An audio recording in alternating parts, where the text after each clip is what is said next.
62번 문제 풀어보도록 하겠습니다. 0.005 몰농도의 검황간산 칼륨 400ml를 조제하려면 검황간산 칼륨 몇 g을 취해야 하는지 묻는 문제입니다.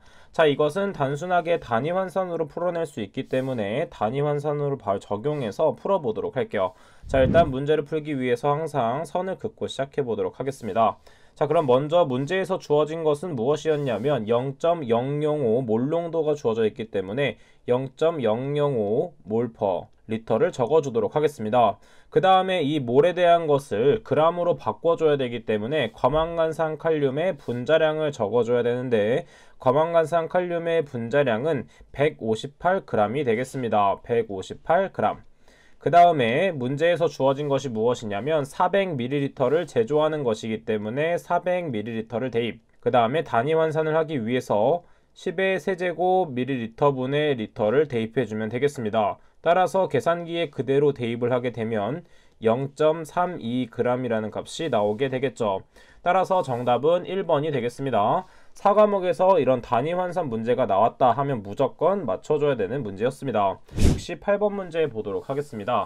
항량으로 될 때까지 건조한다라 함은 같은 조건에서 어느 정도 더 건조시켜준 후 무게차가 g당 0.3mg 이하일 때를 말하는가. 자, 이래서 시간에 대해서 묻게 되는데 정석으로는 1시간을 기준으로 보도록 합니다. 하지만 지금은 분에 대해서 물어봤기 때문에 1시간은 60분이 된다는 것을 알 수가 있겠죠. 70번 문제 보도록 할게요.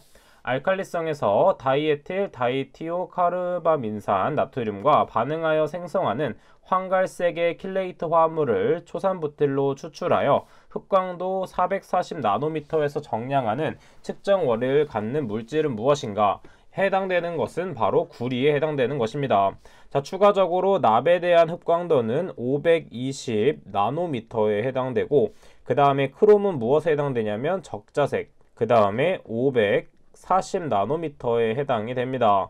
그 다음에 아연에 해당되는 것은 무엇이냐면 pH9에서 진콩과 반응을 하게 되고 청색으로 나오게 되며 아연의 흡광도는 620나노미터가 되겠습니다. 70번 문제는 구리에 대한 답이 되겠지만 추가적으로 1번, 3번, 4번에 대한 내용도 같이 정리해 주시면 되겠습니다.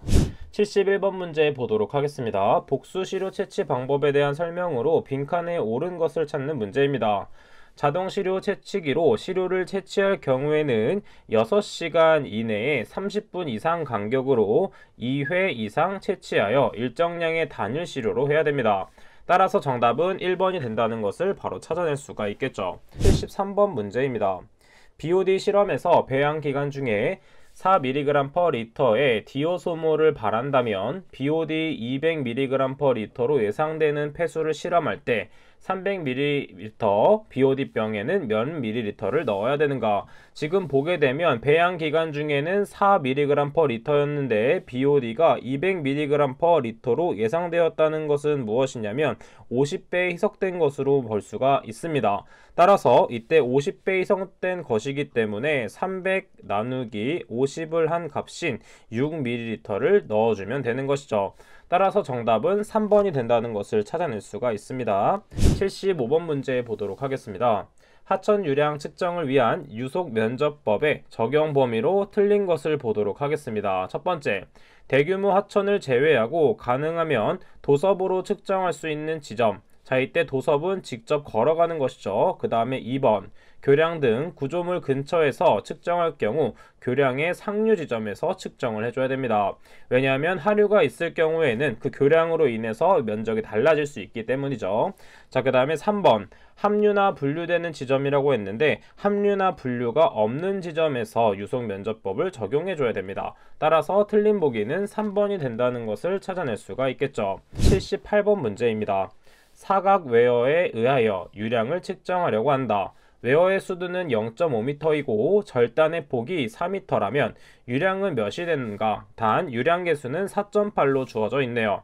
자, 삼각 웨어와 사각 웨어 공식은 자주 출제되는 문제이기 때문에 공식을 반드시 암기해 줘야 되고 도출되는 단위 또한 암기해 주셔야 됩니다. 삼각 웨어, 사각 웨어 모두 같은 단위를 사용하게 되는데 미터 세제곱 퍼 미니트 단위를 사용한다는 점입니다. 그 다음에 사각외원은 인자가 4개 있다고 생각해주면 되니까 K 곱하기 B 곱하기 H에 4, 3, 2 이렇게 암기를 해주시면 되겠습니다. 자, 이때 K는 유량 개수이기 때문에 그대로 4.8을 대입해주면 되고, 이때 B는 무엇이냐면 절단의 폭인 4m, 그 다음에 H는 웨어의 수두가 되겠습니다. 그래서 0.5에 2분의 3제곱을 해주면 되는 것이죠. 따라서 계산기에 그대로 대입만 해주면 되기 때문에 6.79 미터 세제곱 퍼 미니트가 나온다는 것을 알 수가 있습니다. 자, 추가적으로 삼각외어 공식도 같이 정리해 주도록 할게요. 삼각외어 공식도 많이 출제되는 부분이기 때문에 Q 마찬가지로 단위는 미터 세제곱 퍼 미니트가 되겠고, 그 다음에 삼각외어는 인자가 3개 있다고 생각하면 되니까 K 곱하기 H에 그 다음에 3이기 때문에 5 더하기 2는 3이다 이런 식으로 암기를 해주면 되겠습니다. 자, 그래서 정답은 2번이 된다는 것을 찾아낼 수가 있겠죠. 80번 문제, 총 질소 실험 방법과 가장 거리가 먼 것을 찾는 문제입니다. 단 수질오염 공정시험 기준으로 봐줘야겠죠, 당연히. 자, 지금 보게 되면 총 질소 실험 방법으로는 무엇이 있냐면 첫 번째, 자외선, 가시선 분광법이 있는데 여러 가지 종류가 있습니다. 첫 번째는 산화법이 있겠고, 두 번째는 카드뮴 구리 환원법, 그 다음에 세 번째는 환원 증류, 그 다음에 킬달법이 있으며, 그 다음에 마지막으로는 연속 흐름법이 존재합니다. 지금 그럼 2번이 해당되지 않는 게 되는데, 이때 자외선 가시선 분광법 중 활성탄 흡착법은 어디에 사용이 되냐면 질산성 질소를 실험할 때 보는 것입니다. 따라서 2번 보기가 틀린 보기라는 것을 찾아낼 수가 있겠죠.